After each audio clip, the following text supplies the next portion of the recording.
Hi, my name's Halley. I'm executive chef at Fry Village, and I'm here at White Horse Village doing my CFE training.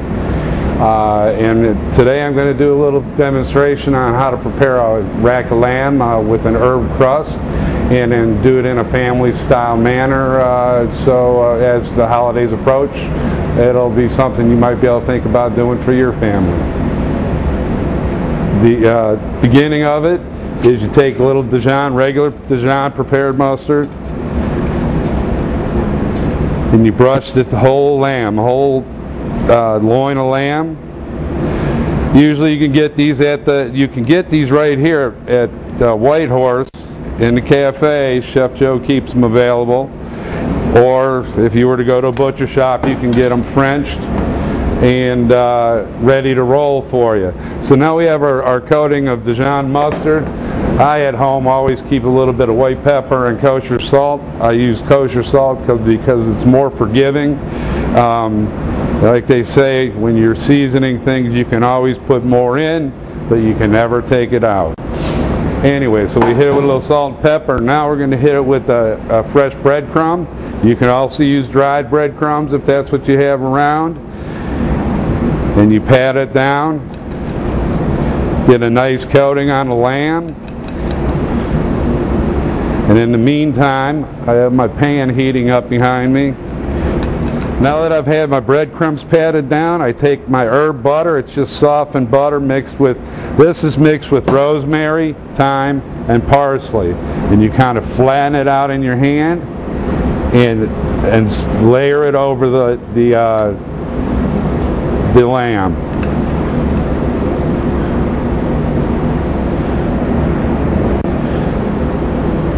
Now a lot of this is going to go away, so don't worry about the fat content as you cook the lamb. This is just what gives it a nice flavor.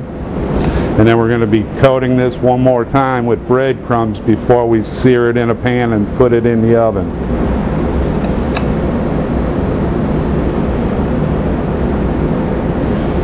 Yeah, come on. All right. Take a little wipe of the hands. Now I'm going to take my breadcrumbs, generous amount of breadcrumbs, and then flatten it down, and that's going to help to flatten out all the butter that's underneath there. And it'll also give it a real nice color when you pull it out of the oven. So like I said, in the meantime, I had my pan heating up. Now I'm going to hit it with some olive oil. I prefer olive oil to butter because it has a higher burning point. And you have to cook this for quite a little while to get a nice brown color on the lamb. So I'm going to hit it with a little olive oil. I've been heating the pan previously though.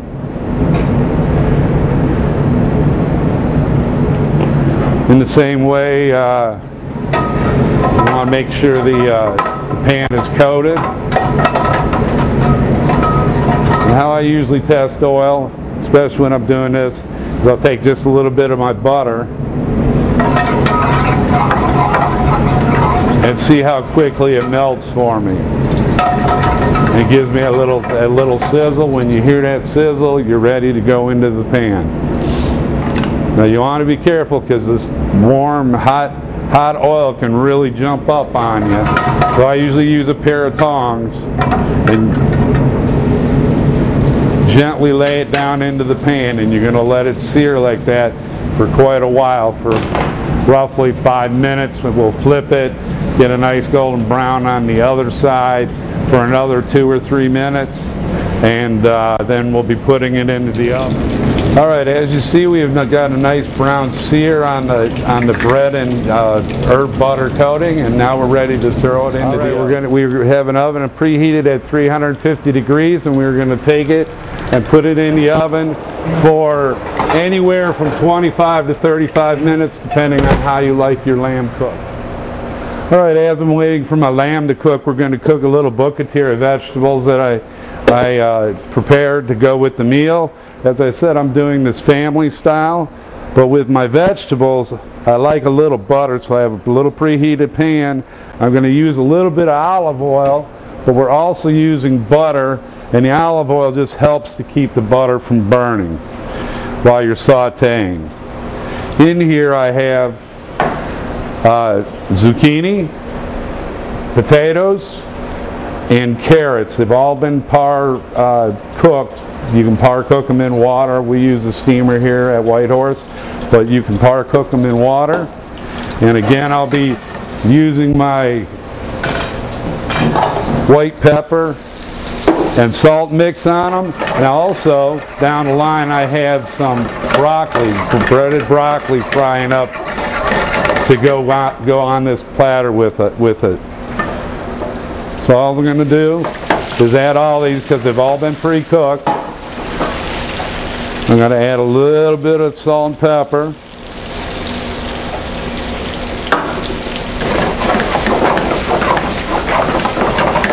And just keep tossing them. Just to heat them through is all you're going to want to do. As I said previously, I like to do family style meals.